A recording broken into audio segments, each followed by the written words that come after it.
Part C, Day 2 of the Chronology of Humanity, prepared by Father and Son Team, George and Dana Brown.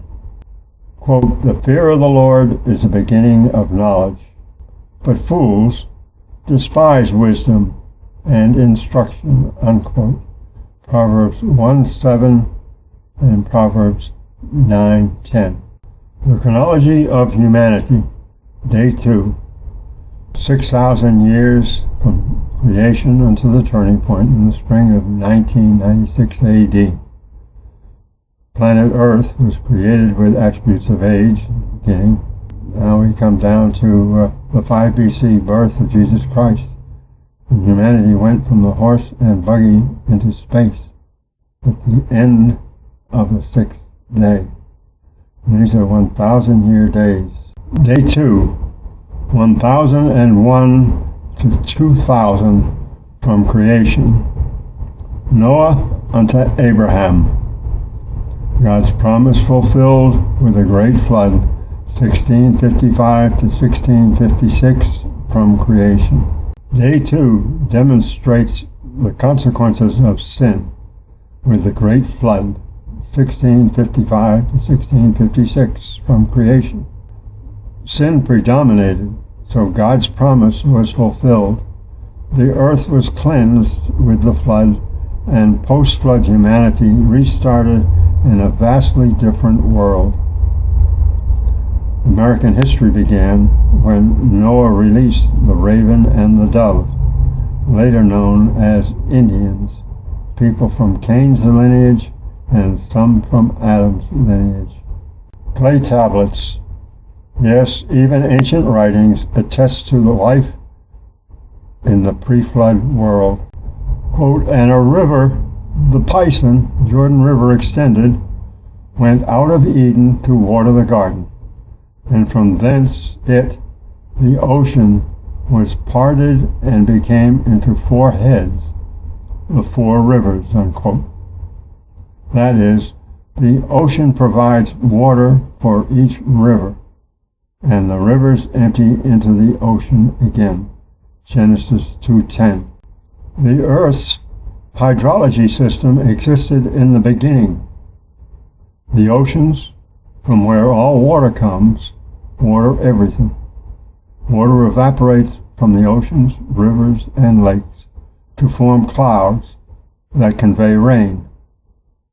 Also, natural distillation units in the ocean's depths produce both crude oil and fresh waters that flow underground. In turn, springs from these underground systems feed the world's rivers, lakes, ponds, and swamps, in addition to surface water from rain. The whole system even adds moisture to the air we breathe that makes life, both human and plant and animal, that much more pleasant, in addition to providing water to drink and water to service other uses. This is a rough approximation of the pre-flood landmass, showing the Nile River to the west, the original Jordan River flowing all the way down through the Red Sea as today, and out through the Sea of Reeds, and the Tigris-Euphrates rivers in the Mesopotamian region, and the Indus River to the east of Assyria. Adam's lineage dwelt in Eden. They were blessed and called gods, small G-O-D-S. Whereas Cain's lineage dwelt in Canaan and in the other 3 river regions. They were the beasts, the servants. Ancient writings. Translations of ancient tablets attest that 1. Humanity in the pre-flood world had been divided into 2 groups, Adam's children versus Cain's children. 2. Adam's children were blessed. They were called gods, small G-O-D-S, while Cain's children were called beasts. 3. Adam's children dwelt in the Edenic Valley, while Cain's children built the city of Canaan, settled the Nile, the Tigris and Euphrates, and Indus River regions. 4. Adam's children were blessed with knowledge including how to fly in wingless aircraft using gravity simulation devices called the Igigi, and people, the gods and beasts who flew were depicted as having wings. 5. The beasts versus the gods even initiated air warfare. 6.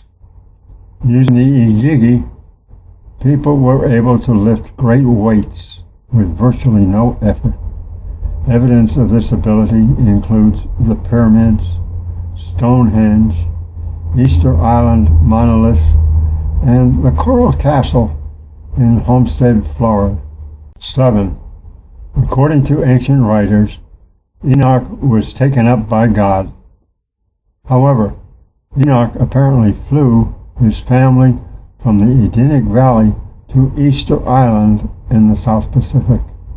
There he set up 7 monoliths of considerable weight, whose halos, top knots, alone are estimated to weigh 12 tons each. Here we have the cylinder seal on the right and a clay impression of that seal on the left. Note that the impression is the reverse of the cylinder. Photo credits by the British Museum.org. The star depicts the airborne aspects of things.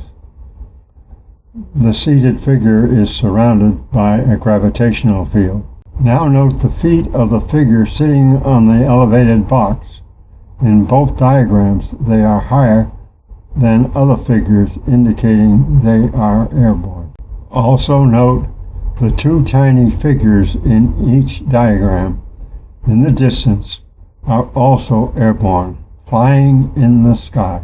The seal impression apparently shows the gods from the Edenic Valley, numbers 1, 2, 4, and 5, taking a beast captive, number 3, no halo, apparently to turn the hand cranks of the gravity simulation units. Now let's look at the 7 monoliths on Easter Island.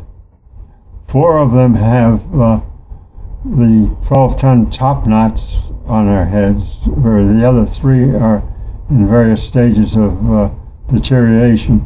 The first 7 patriarchs from Adam through Enoch were depicted by these Easter Island monoliths.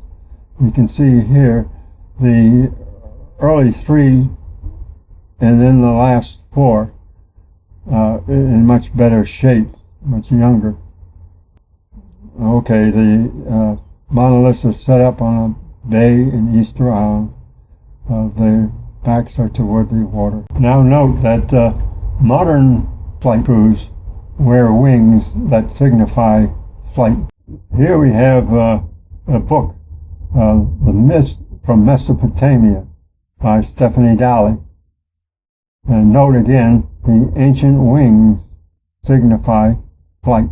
The original 7 patriarchs from the beginning are Adam, Seth, Enos, Canaan, Mahalaleel, Jared, and Enoch. Note also, ancient Egyptian hieroglyphs even record what appear to be airborne vehicles. Now, building Noah's Ark was a 120-year project from 1535 to 1655 from creation. God, of course, instructed Noah to build an ark 120 years before the flood. And the ark should be like the Levitical city, 2,000 cubits on the side, 4 square. Noah's Ark, a great floating city. Instead of floating in water, it floated in the air. So Noah and his 3 sons represented people from the 4 river regions. Now let's look at Noah's journey 1655 to 1656 from creation. People who came to build Noah's Ark, a great floating city 2,000 cubits on a side, were survivors of the great flood. Genesis 6:15 gives only partial measures. The builders and craftsmen were the occupants of the city, and therefore got to survive. During Noah's earth-girdling journey, the raven and dove disembarked early to populate the Americas. Even the eagle's feathers, feathered headdresses of American Indians, demonstrate or commemorate their historic flight around the world in Noah's Ark, the raven and the dove. Let's examine Noah's journey just a little bit more. Then, when the ark landed in Arabia, the Sabaeans rejected Noah. One group fled south and west into Africa along the Tikizi River, and Noah's followers went northwest to rebuild Kirjath Arba, now known as Hebron. The other Sabaeans returned to Mesopotamia and the Indus Valley regions east of Assyria. Note the curse upon Cain and his heirs crossed the flood with Naamah and her brothers. Genesis 4:16 to 24. In the post-flood years, Noah returns to a new world.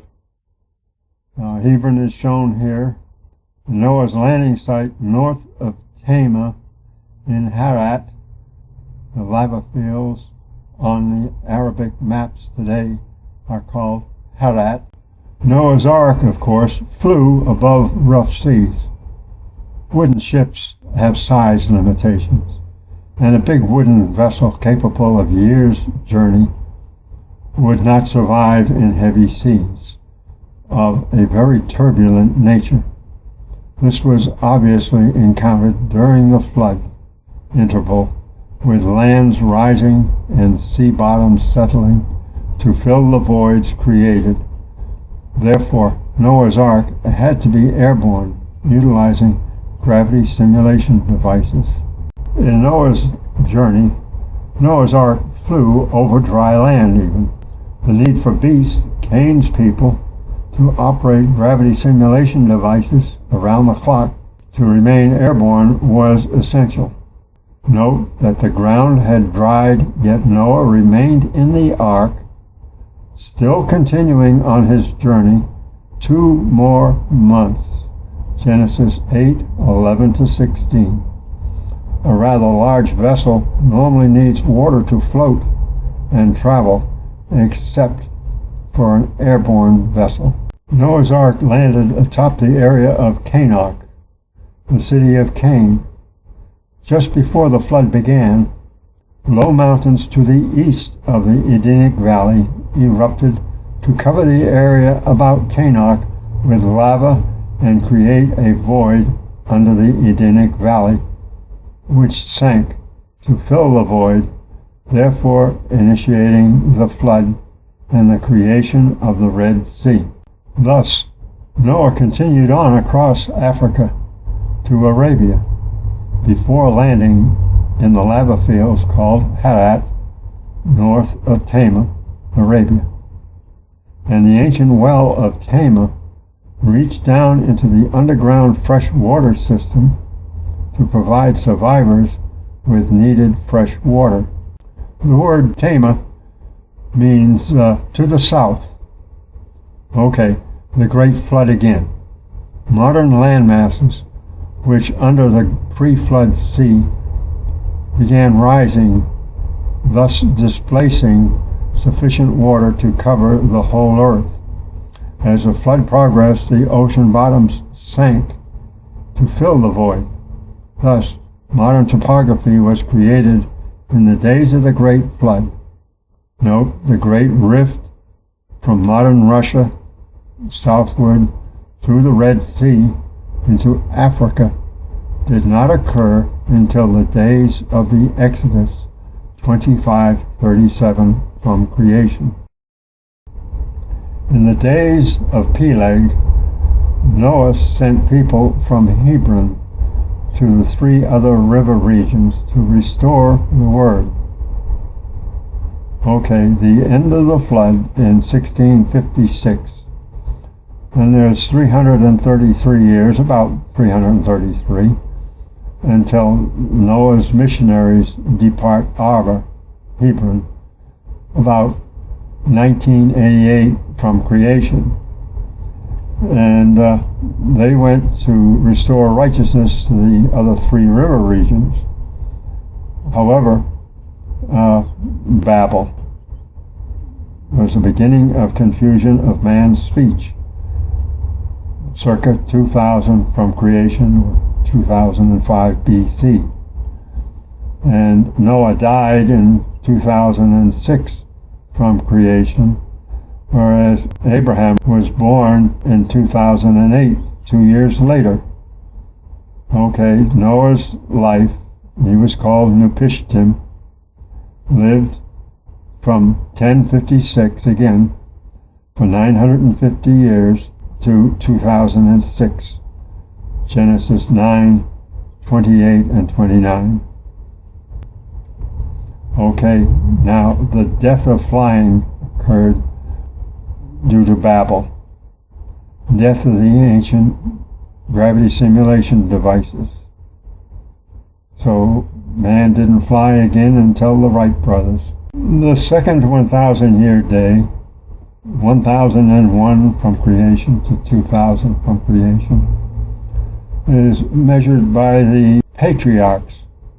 A very important point. Adam was the first one, from 0 to 930 from creation. He lived 930 years old. Number 2, Seth. He lived from 130 from creation to 1042 from creation. That's 912 years old.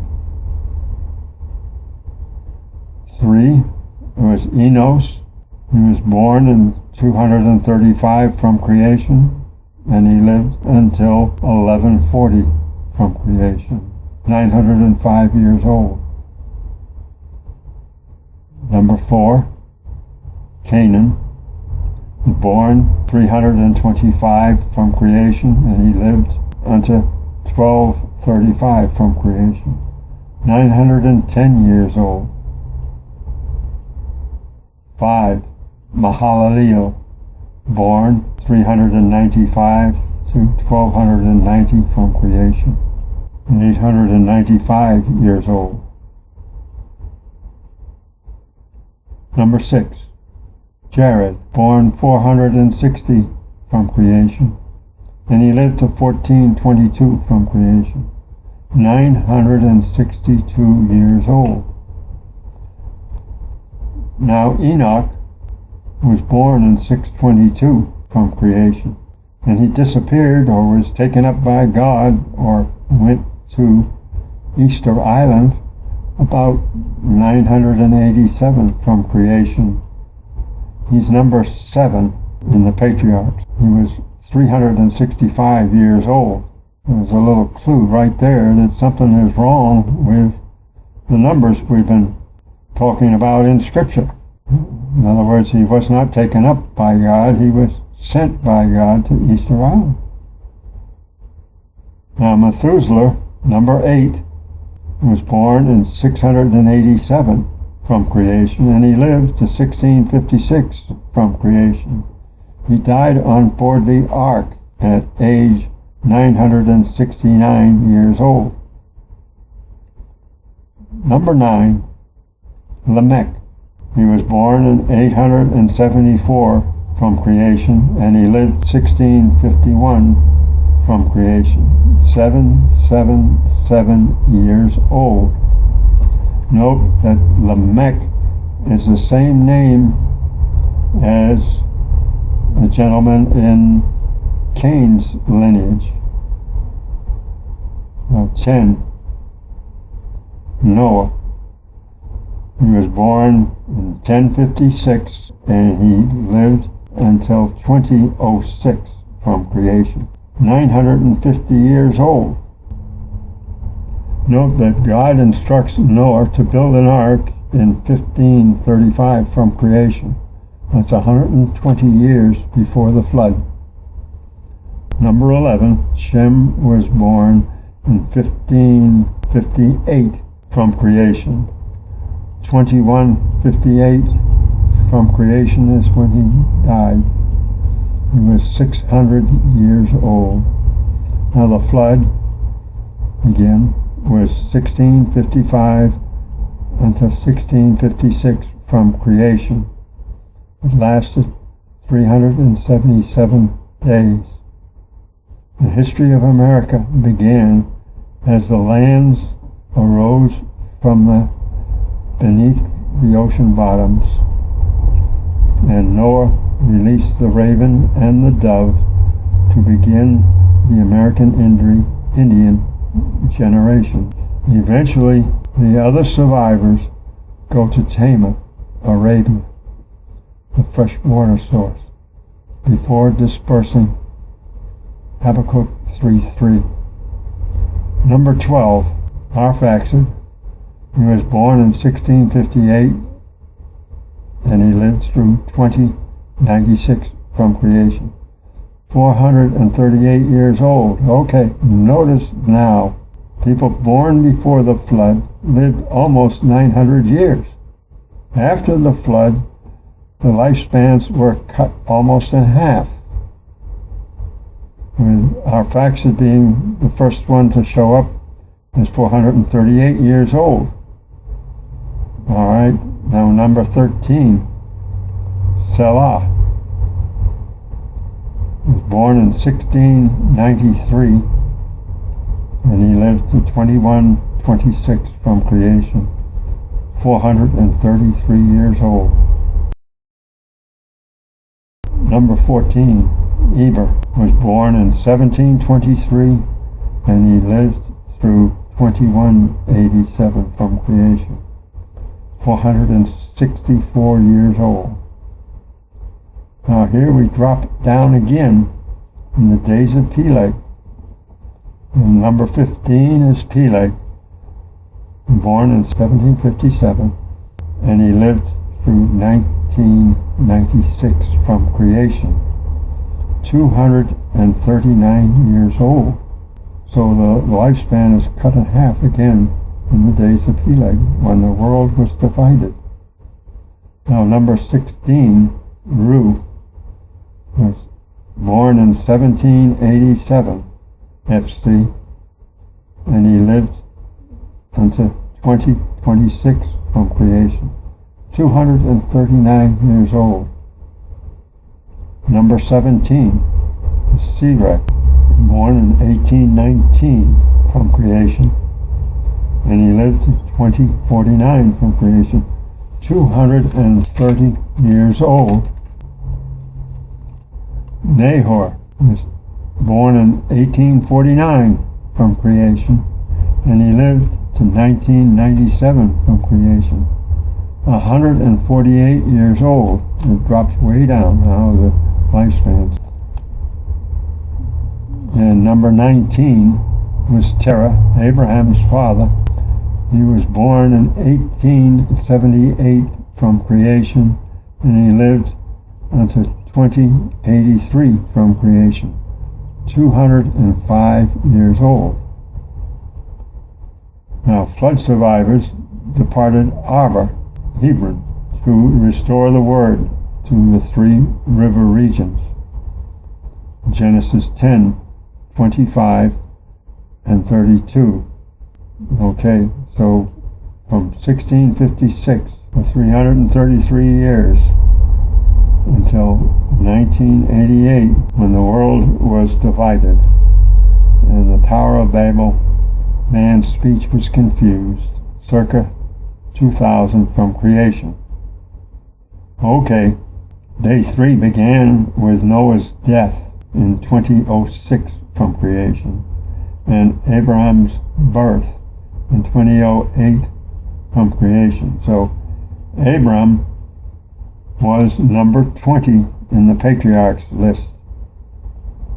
He was born in 2008 and he lived to 2183 from creation, 175 years old. This completes day 2 of the chronology of humanity.